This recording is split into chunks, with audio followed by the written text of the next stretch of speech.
40ویں کے سلسلے میں ہم سب یہاں جمع ہیں۔ اللہ کریم ہمارے معزز صاحب کی بیٹی کے درجات میں بلندگی عطا فرمائے اور ہمارے مرحومین کو اللہ تبارک و تعالی جنت الفردوس میں اعلیٰ مقام عطا فرمائے۔ امت مسلمہ کا ہمیشہ سے یہ سلسلہ چلا آ رہا ہے، جب ان کے اہل و عیال میں سے عزیز و اقربا میں سے جو انتقال کرتے ہیں تو لوگ ان کے لیے فاتحہ خوانی اور رسالہ ثواب کا سلسلہ کرتے ہیں۔ ہاں، فاتحہ خوانی کا اور رسالہ ثواب کا سلسلہ کرتے ہیں، جس کی وجہ سے رب کریم ان مرحومین پر اپنا خاص کرم فرماتا ہے۔ اور کوئی یہ نہ سمجھے کہ یہ ابھی 2019 میں سلسلہ شروع ہوا ہے یا 2000 میں سلسلہ شروع ہوا ہے، نہیں، بلکہ اللہ تبارک و تعالیٰ قرآن کے اندر ارشاد فرماتا ہے وَالَّذِينَ جَاءُوا مِن بَعْدِهِمْ يَقُولُونَ رَبَّنَا اغْفِرْ لَنَا وَلِإِخْوَانِنَا الَّذِينَ سَبَقُونَا بِالْإِيمَانِ۔ قرآن سے ثابت ہے اور اللہ نے قرآن میں ارشاد فرمایا کہ ایمان والوں میں سے کیٹیگریز جب ایمان والوں کی بیان کی گئی کہ ایمان والوں کا مزاج کیا ہوتا ہے، ایمان والوں کے اعمال کیا ہوتے ہیں، طریقہ کیا ہوتا ہے، تو اللہ فرماتا ہے کہ ایمان والوں میں سے یہ بھی ہے کہ وہ کہتے ہیں کہ جب ان سے پہلے کوئی گزر جاتا ہے نا، انتقال کر جاتا ہے تو وہ اس کے لیے دعائے مغفرت کرتے ہیں۔ کیا کرتے ہیں؟ دعائے مغفرت۔ اور آقا علیہ الصلوۃ والسلام کی حدیث ہے، آج لوگ بڑے بے لگام گھوڑے کی طرح بولتے ہوئے نظر آتے ہیں کہ رسالہ ثواب کرنا شرک ہے، 40واں کرنا شرک ہے، تیجا کرنا شرک ہے۔ بڑے افسوس کی بات ہے، تیرے کو نہیں کرنا تو نہیں کر بھائی، کیا ضرورت ہے؟ وہ بات یہ نا کہ مر گیا مرگوت نہ فاتحہ نہ درود، لیکن ہمارے مرنے والے مردود نہیں ہوتے، اللہ کے فضل سے اللہ کی بارگاہ میں حضور کے صدقے پاک پر جنت کے صدقے مقبول ہوتے ہیں۔ ہاں، اللہ کے فضل۔ آقا علیہ الصلوۃ والسلام کی حدیث ہے کہ حضور علیہ الصلوۃ والسلام فرماتے ہیں امت مرحومۃ تدخل قبورها، میری امت مرحومہ کے بہت سے ایسے افراد ہوں گے کہ جب وہ انتقال کریں گے اپنے قبروں میں داخل ہوں گے تو گناہ گار ہو کے داخل ہوگا۔ کیا داخل ہوگا؟ گناہ گار ہو کے۔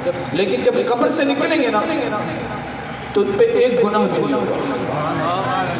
قبر میں جائیں گے گناہ کے ساتھ، گناہ کی بوجھ کے ساتھ، لیکن جب قبر سے اللہ اس کو نکالے گا تو ان کے ذمہ ایک گناہ نہیں ہوگا۔ تو وہ لوگ پوچھیں گے کہ یا اللہ یہ مہربانی، یہ کرم، یہ فضل تیرا ہم پر ہے تو اس کا سبب کیا ہے؟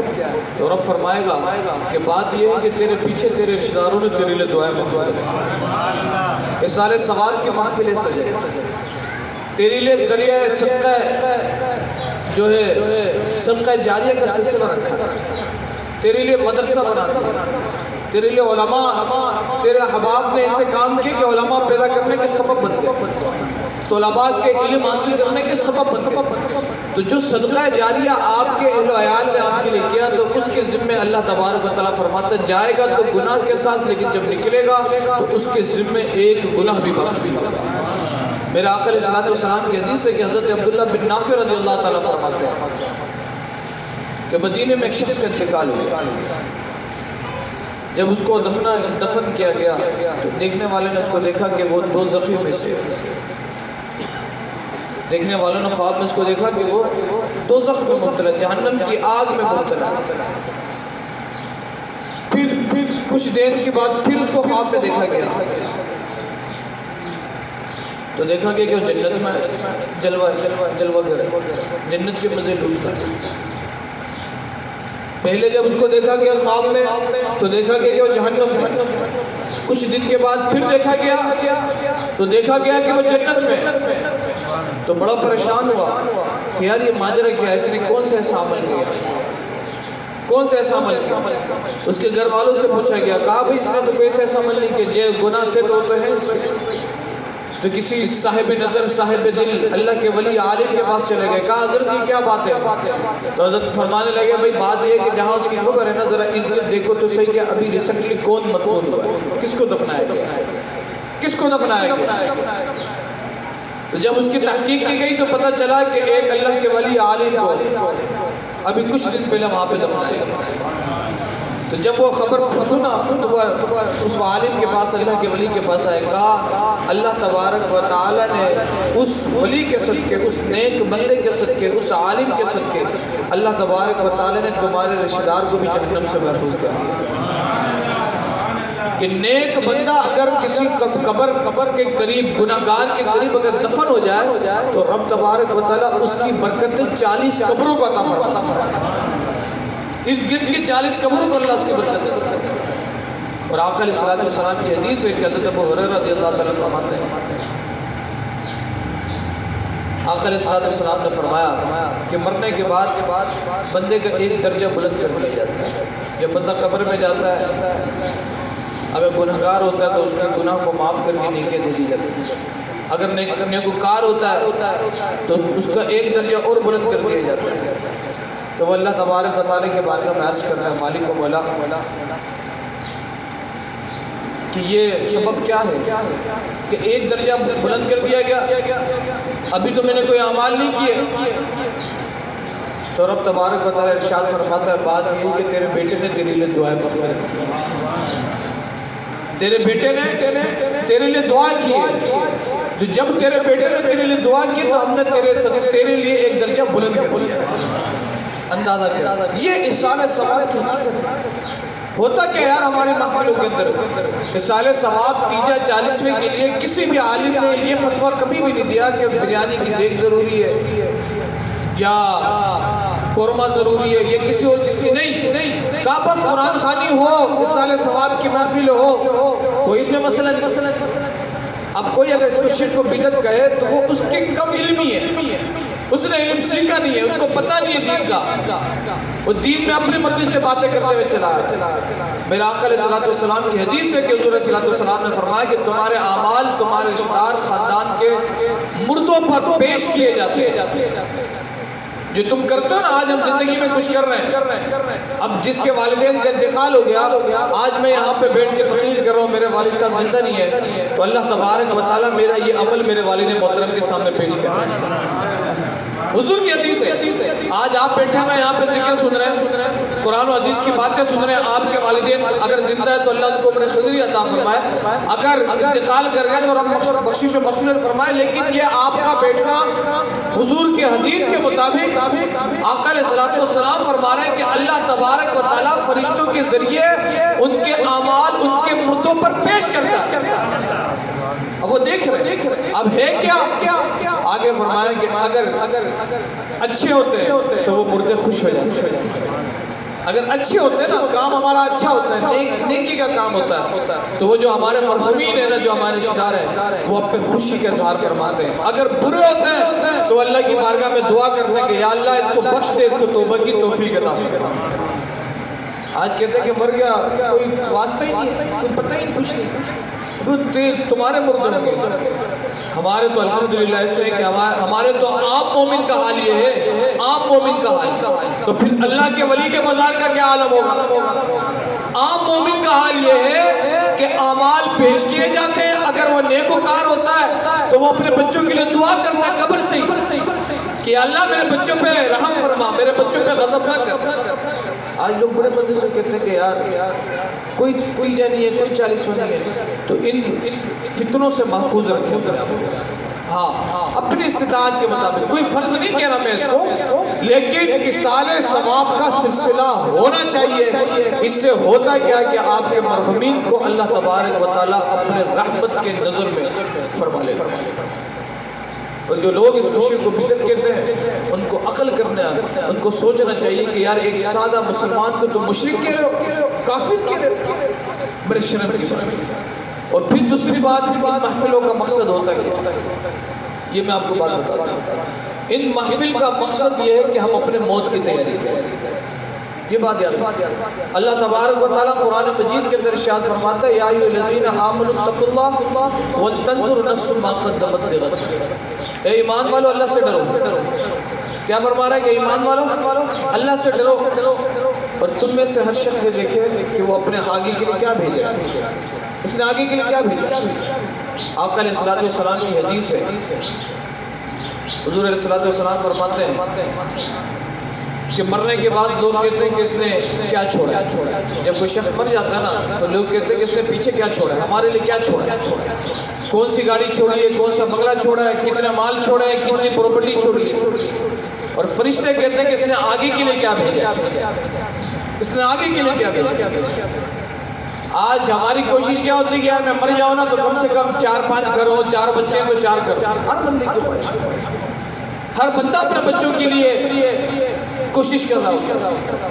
حلال میں پہ کوشش کرنے میں کوئی بیماریت بھی نہیں ہے اگر حلال رزق کے ساتھ. لیکن یار 60 سال 70 سال کی زندگی کی ہماری پلاننگ ہوتی ہے کہ اگر گرمی ہے تو گرمی سے بچنے کی پلاننگ, سردی ہے تو سردی سے بچنے کی پلاننگ, ساری پلاننگ ہم کر کے رہتے ہیں. ہم نے اور آپ نے کبھی یہ دیکھا, کبھی یہ سوچا کہ یار جہاں ہزاروں سال اور تا حیات ہمیں رہنا ہے قیامت میں, وہاں پہ ہماری کوئی پلاننگ ہے؟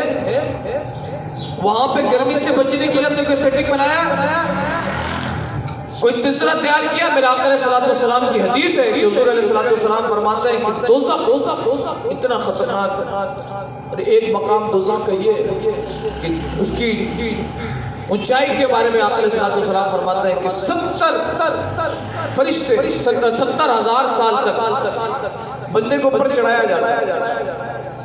فرشتے اس کو جہنم کے اوپر لے کے جاتے ہیں, اس کو 70,000 سال لگتے اوپر جانے ہیں, اس کے بعد اس کو نیچے پھینک دیا جاتا ہے.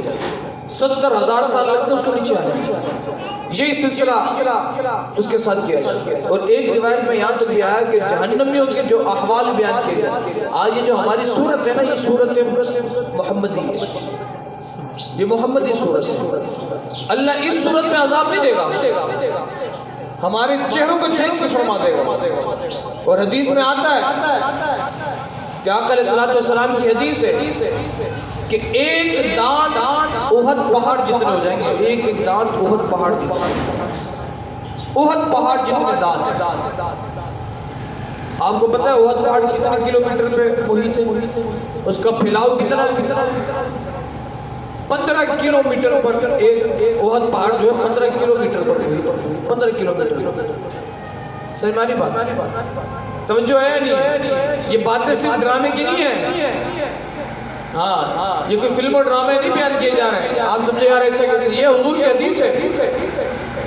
ایک دانت احد پہاڑ جتنا اور 32 دانت. آپ بتائیں کہ چہرہ کتنا خطرناک ہوگا, کتنا بڑا ہوگا.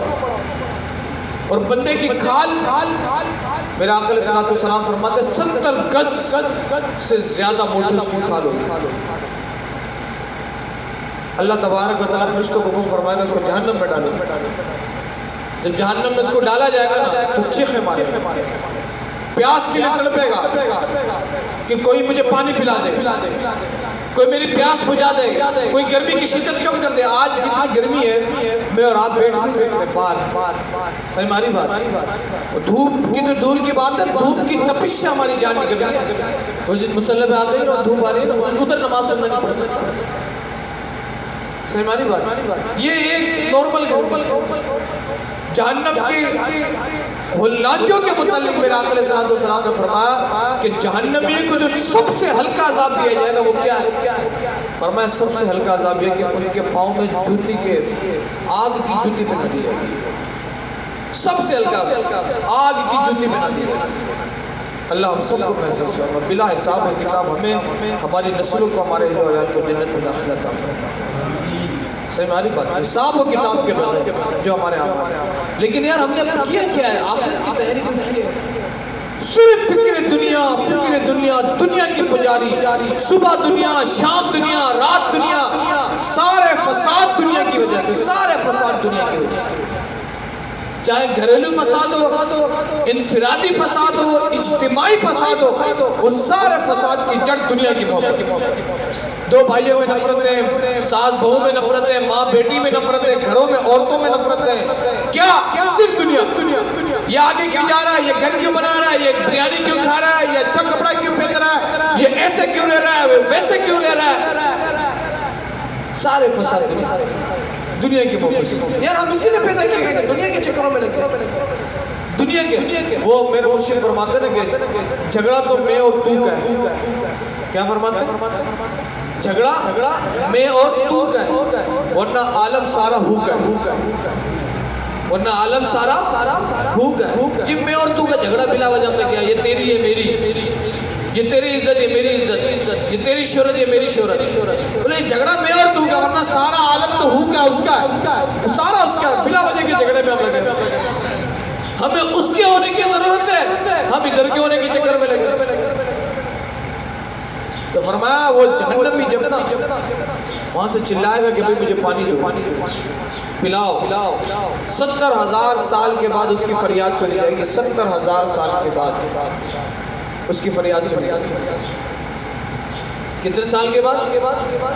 ہاں، آج 1 منٹ کے بعد ہمارا طالب علم بات نہیں سنتا ہے نا تو غصہ آنے لگ جاتا ہے، باپ کا بیٹا بات نہیں سنتا نا غصہ آنے لگ جاتا ہے کہ یار تیرے کو پانی لانے بولا پانی نہیں لے کر آتا، بدتمیز۔ 70,000 سال کے بعد بات سنی جائے گی، فرشتہ دروغہ جہنم آئے گا کہ ہاں بھائی کیا مسئلہ تیرا؟ کہ پیاس لگی، کلیجہ پھٹ رہا، گرمی کی شدت تڑپا رہی ہے، جہنم کی آگ تڑپا رہی ہے۔ فرشتہ کہ بڑے رہے اندر، چلے جائے، یہ چلاتا رہے گا 70,000 سال کے بعد۔ پھر فرشتہ 70,000 سال کے بعد دوبارہ آئے، ابھی کیا مسئلہ؟ جہنم کی تکلیف سے پریشان، کب پانی چاہیے گا؟ اچھا، پھر وہ فرشتہ پانی لے ڈرو گئے جہنم۔ وہ پانی آپ کیا سمجھتے ہیں؟ یہ میٹھا پانی، برف والا پانی، شربت نہیں۔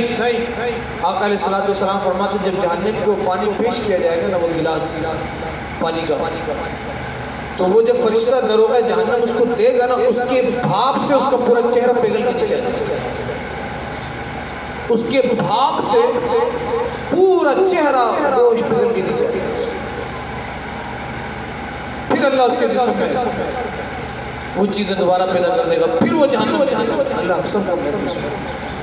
وہ بات یہی ہے کہ ایک بزرگ تھے مجذوب، اللہ کے ولی ہوتے ہیں نا، یہ بڑے کمال کے لوگ ہوتے ہیں، ہاں یہ بڑے کمال کے، ان کے معاملات بھی بڑے کمال کے ہوتے ہیں۔ وہ ایک مجذوب بزرگ تھے۔ توجہ کی بات ہے میرے بھائی، توجہ کی بات ہے۔ آج فکر آخرت کو ہم نے بھلا دیا، قبر کو دیکھ کے بھی ہمیں نا قبر کی ٹینشن نہیں ہے۔ میں ہمیشہ سے کہتا ہوں کہ زندگی میں نا ہماری بڑی ٹینشن ہے، ایک ٹینشن کا اور اضافہ کریں اور اس ٹینشن کو سب سے اوپر رکھیں۔ وہ ٹینشن کیا؟ وہ قبر کی ٹینشن۔ اگر قبر بگڑ گئی نا میرے بھائی تو یاد رکھیے آپ برباد ہو جائے گا۔ یہ 60 سال کی زندگی میں ہم اتنی عیاشیاں کر رہے ہوتے ہیں نا، اور اتنی سہولت کی زندگی ہم گزارنے کی کوشش میں ہوتے ہیں، ہر شخص کہ یار اگر گرمی ہے تو گرمی اے سی بھی لگاؤ، لائٹ بھی نہ جائے، جنریٹر بھی فوراً چل جائے۔ یہ 60 سال کیونکہ ادھر کی گرمی ہم سے برداشت نہیں ہے۔ ہاں میرے آقا علیہ السلام نے فرمایا اگر موت مرنے والا اگر اس کی چیخیں نکلے نا اور انسان اس کو سن لے، اس کی چیخوں کو، مرنے والی کی چیخوں کو اگر زندہ بندہ سن لے، یہ حضور کی حدیث ہے کہ حضور نے فرمایا وہ ایسے پگھل جائے گا جیسے برف سخت گرمی کے اندر پگھل جائے گا۔ ہاں یہ موت ہے بھائی۔ ہم نے بڑے مطلب باتیں کی ہیں، مرنے کے تو دیکھا جائے گا، مرنے کے بعد کیا دیکھا جائے گا؟ وہ تجھے دکھائے گا، پھر جتنی بھی توبہ کرتے ہیں آج لے ان کی پناہ، آج مدد مانگ ان سے، کل نہ مانیں گے قیامت میں اگر مان گیا، قیامت میں تو کوئی بھی مانتا رہے، بس دروازے بند، غلامی کرنی ہے آج کر، ماننا ہے آج مان، فرما برداری کرنی ہے آج کر، کل تو کیا کرے گا مان کر۔ ہم نے ہلکا لیا ہے قبر کو، آخرت کو، یار دیکھیں گے مرا جائے گا، افسوس کی بات ہے، شرم کی بات ہے، دیکھیں گے اللہ تبارک و تعالیٰ کیا معاذ اللہ کروڑوں بار معاذ اللہ استغفر اللہ ہم سے مذاق کر رہا ہے؟ اس نے جہنم نہیں بنایا، اس نے پرسرات نہیں بنائے، ساری چیزیں اس نے بنا کے رکھی ہے، اور پھر وہ دکھائے گا۔ بات تو مزیداری تب ہے کہ ہم کہیں مولا ہم گناہگار ہیں، بس تو کرم کر، تو ہم پہ کرم کر، تو ہم پہ کرم کر۔ آج اس نظر اس مزاج میں بھی آتی ہے، چھوڑے مولوی کی باتیں، مولوی جانے یار، شرم آنی چاہیے۔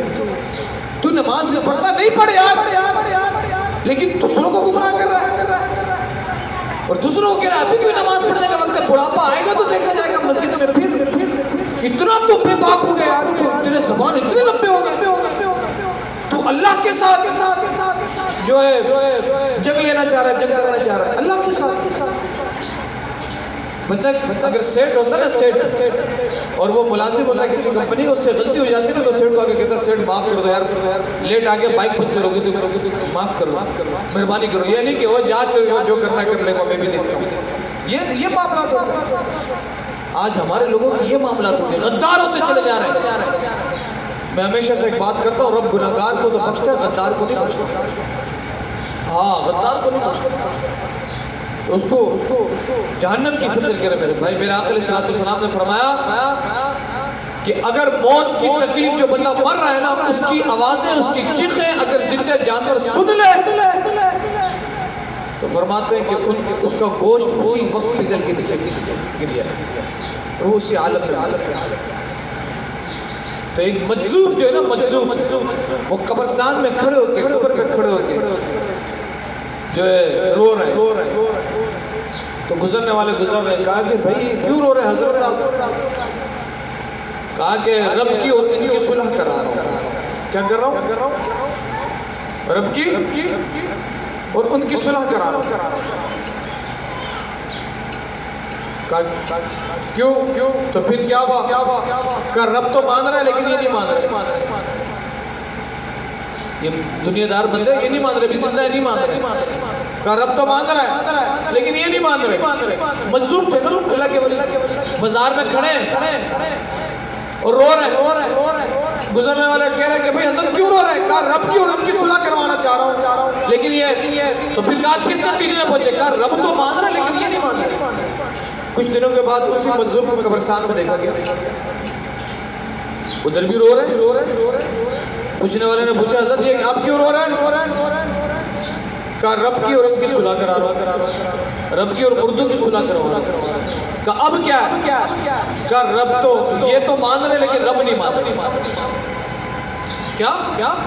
یہ تو مان رہے ہیں لیکن رب نہیں مان رہے۔ تو میرے بھائی بہتر یہ کہ دنیا میں مان جائے، مرنے کے بعد تو سارے مانیں گے، ہاں سارے مانیں گے مرنے کے بعد۔ کروڑوں روپے بھی کمایا وہ بھی مانے گا، 1 روپے کمایا وہ بھی مانے گا۔ اور میں نے نہیں دیکھا کسی کو بڑے سے بڑے مر گئے ہو کہ کوئی اپنے ساتھ 1 روپے بھی قبر میں لے کے گیا۔ اگر غلطی سے کہیں چھپا کے رہ بھی گیا نا مردے کے قمیص کی جیب میں، تو ماں باپ جو ادھر سے بھی نکال لیتے ہیں، 1 روپے بھی نکال کے تیرے کس کام کے؟ ہمارے کام آئے۔ اگر گھڑی پہنا ہوا نا وہ بھی نکال دیتے ہیں، تیرے کس کام کا گھڑی بابا؟ ہم پہنیں گے بھائی، ابھی مرتے نہیں ہیں۔ ابھی باپ کے اگر 3 گاڑیاں ہو نا، پہلا بیٹا بولتا ہے یہ گاڑی میری، دوسرا میری، تیسری میری، ابھی مرا بھی، ابھی قبر میں بھی نہیں گیا وہ، یہ عالم ہو جاتا ہے۔ ہم نے ایسے جنازے دیکھے، میں نے ایسے بھی جنازے دیکھے کہ آپ کو میں کیا بتاؤں کہ کروڑوں روپے کی پراپرٹیاں، ابھی بندے کو دفن نہیں کیا، بچے میرے سے سوال کر رہے ہیں حضرت شریعت کے مطابق حصہ کیسے تقسیم ہوگا؟ میں نے کہا حصہ بعد میں تقسیم کرنا، پھر اپنے باپ کو تو ادھر پہنچا کے آؤ۔ جب باپ تربیت ایسے کرتے ہیں نا تو پھر باتیں بھی ایسی ہوتی ہیں، جب تربیت اچھی ہوتی ہے نا تو پھر بچے یہ نہیں پوچھتے کہ یار یہ کیا ہے، وہ کہتے ہیں یار اللہ تبارک و تعالیٰ ہمارے باپ سے راضی ہے۔ ہاں، اور ایسے بھی دیکھیں کہ مرنے کے بعد باپ کے حصے کو بیچ کر پوری کی پوری باپ کے نام سے مسجد بناتے بھی ہم نے دیکھا، پھر ان کو دنیا سے کچھ طلب نہیں ہوتی۔ وہ بات یہ ہے کہ امام حسن بصری رحمۃ اللہ تعالیٰ علیہ، یہ بات کر کے بات ختم کرتے ہیں، امام حسن بصری رحمۃ اللہ تعالیٰ علیہ مکے گئے عمرہ کرنے کے لیے، تو رات کے وقت آپ جب پہنچے طواف کعبہ میں آپ شامل تھے، طواف کرنے کے بعد جب آپ فارغ ہوئے تو کیونکہ پہلے جو ہے نا خیمے لگے ہوتے تھے اور رات کو اتنا رش نہیں ہوتا تھا، لوگ کیونکہ لوگ اتنے ہوتے نہیں تھے،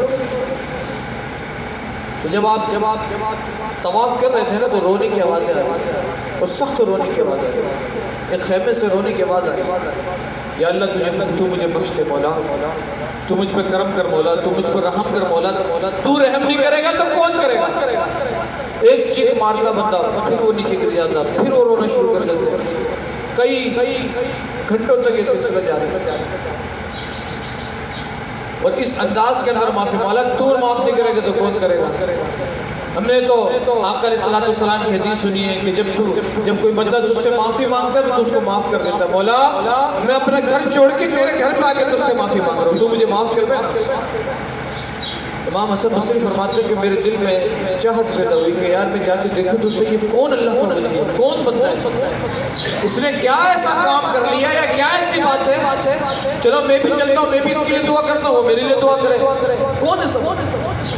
تو امام حسن بصری فرماتے ہیں کہ میں اس کے خیمے کے قریب گیا تو اس نے ایک چیخ ماری بے ہوش کے زمین پہ تشریف لے کر آیا. میں خیمے کے اندر گیا تو میں نے دیکھا کہ وہ شخص زمین میں تشریف فرما ہے اور اس کے چہرے میں اس کے بال اس کے اوپر ہیں, چہرہ پہچان میں نہیں آ رہا ہے. اور نوجوان شخص کو میں اس شخص کے قریب گیا, چہرے سے بال ہٹایا. آپ فرماتے امام حسن بصری رحمۃ اللہ تعالی. کون؟ امام حسن بصری رحمۃ اللہ تعالی, جنہوں نے مولا کائنات کی زیارت کی, اتنے بڑے اللہ کے ولی گزرے. آپ فرماتے کہ جب میں نے چہرے سے بال ہٹائی نا تو میری چیخیں نکلی, میرے رونگٹے کھڑے ہو گئے. کہا کیوں؟ کہا وہ جو شخص زمین میں تشریف فرما تھا نا وہ کوئی دوسرا نہیں, وہ کوئی دنیا دار بندہ نہیں. توجہ رکھے, وہ کوئی دوسرا بندہ نہیں, کوئی تیسرا بندہ نہیں. وہ جو شخص زمین میں تشریف فرما تھا نا وہ فاطمہ الزہرا کا پوتا امام زین العابدین. کون تھے؟ امام زین العابدین رضی اللہ عنہ. وہ زمین میں اور ان کی چیخوں کی آواز تھی, ان کے رونے کی آواز تھی. یار جن کے لیے اللہ اور اس کے رسول نے گارنٹی کر دی کہ بھئی یہ جنتی ہے, آپ رونے لگے امام حسن بصری, اور آپ نے اپنے داڑھی سے آپ کے تلووں کو مسلنا شروع کیا اور آپ کو جگانا شروع کیا. اپنے داڑھی سے آپ کے تلووں کو مسلنا شروع کیا. جب جگایا تو ہوش میں آئے امام زین العابدین, پھر وہ رونے کی کیفیت, اور امام حسن بصری کو کہنے لگے اے حسن بصری, تم تو مولا کائنات کے ساتھ بھی رہے ہو, تم تو اللہ کے بڑے قریب ہو, تم میرے لیے دعا کرو نا کہ اللہ مجھے معاف کر دے. تم میرے لیے دعا کرو نا کہ اللہ مجھ پہ غضب نہ کرے قیامت کے دن, اللہ مجھے بلا حساب و کتاب جنت میں داخلہ دے دے. تم میرے لیے دعا کرو نا اللہ مجھ پہ رحم فرمائے. امام حسن بصری رونے لگے. کہا امام ایسا مت کریں, ہم پہ کرم کریں, آپ کے اشاروں سے تو لوگ جنت میں جائیں گے. آپ جس کی طرف دیکھیں گے رب اس کو جنت میں داخلہ کرے گا. جنت تو آپ کے در کے غلام ہے, جنت کے تو آپ سردار ہیں, اور آپ یہ بات کر رہے ہیں. امام زین العابدین فرمانے لگے نہیں, مجھے اللہ کے غضب سے بڑا خوف آتا ہے, مجھے اس کی خفیہ تدبیر سے بڑا خوف آتا ہے. آج ہم دو نمازیں پڑھ کے ہم سمجھتے ہیں کہ شاید جنت تو ہمارے باپ کی ملکیت ہے. ایک جگہ پہ صدقہ کر دیا تو بس, ایک ٹھنکا لگا دیا مسجد میں تو بس پوری جنت ہم نے خرید لی. وہ لوگ جنت جن کے قدموں کے نیچے ہے, جو جنت کے حقیقی مالک ہیں. صحیح ماری بات, حقیقی مالک سے مراد مالک حقیقی نے ان کو ملکیت عطا کر دی. ان کا عالم یہ ہے کہ وہ رب کے خوف سے رو رہے ہیں, گڑا رہے. اور آج میں اور آپ کبھی ہم اللہ کے خوف سے ہماری آنکھیں تر ہوئی ہیں, ہم سوچے تو صحیح, کبھی ہمارے آنکھوں سے آنسو نکلی اللہ کے لیے کہ مولا تم مجھے معاف کر, مولا تم مجھ سے راضی ہو. تو میرے بھائی یہ جو جنازے ہیں نا, یہ ہمیں اس بات کا درس دیتے ہیں کہ کل ہمیں بھی مرنا ہے, ہمارے بھی جنازے ہو جاتے ہیں. اور میرے بھائی میں نے نہیں دیکھا کہ 60 سال ہی کی عمر میں بندہ مرتا ہے.